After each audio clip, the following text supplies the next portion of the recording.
the issue of continued economic growth. They offered nothing in the way of international foreign policy, and it was particularly novel. So I thought Biden, honestly, was the big winner tonight. In terms of some of the specific proposals that we did hear from these candidates tonight, one of the, I think, more memorable proposals possibly was former Vice President Mike Pence saying that he would solve school shootings by instituting a fast death penalty process, a federal expedited death penalty for school shooters, and he attacked Governor Ron DeSantis for the fact that the Parkland shooter is alive and behind bars and hasn't been killed yet. Just wanted your reaction to that. Pathetic. Absolutely pathetic. He's been saying this now for months. I cringe every time I hear this. Has anyone read any of these manifestos? I just finished the Buffalo Manifesto. In every one of these manifestos, they talk about the fact that they believe they're either going to be killed or they're going to take their own life. What a joke that somehow is a deterrence. Number one killer of our kids is guns. And that was a solution tonight. That was a debate.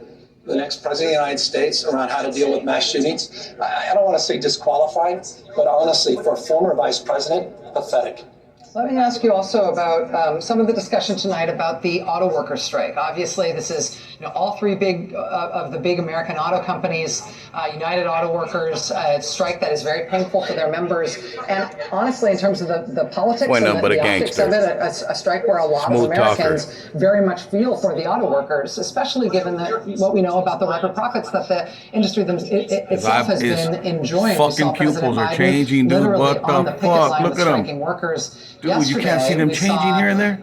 Former President Donald Trump tonight, instead of attending the debate, he was invited not the fucking reflection of the light. You can see the difference. Look, they're regular right there, but look, they're changing these. And criticized unions there. We also saw Tim Scott tonight say that the real problem is that workers are asking for too much.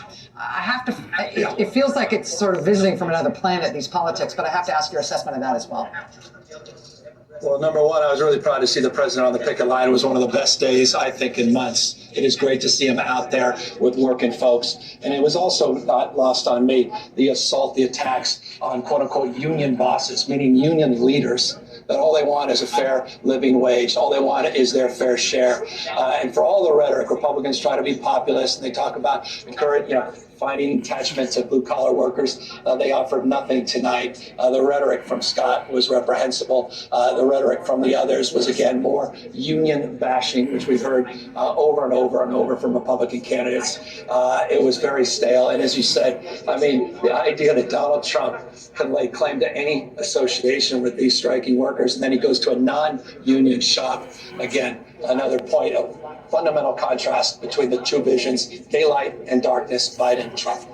And Governor, we've remarked here, and I've remarked here since we started our coverage, our response tonight, that for all the discussion of law and order and rule of law and the problem of crime and standing up for law enforcement tonight, it's just this big, obvious non-reference to the leading It's changing, dude. Look who is facing oh my God, his fucking pupils, dude. You can see them. Right now. It's just they're fundamentally changing. Capital A awkward. Dude.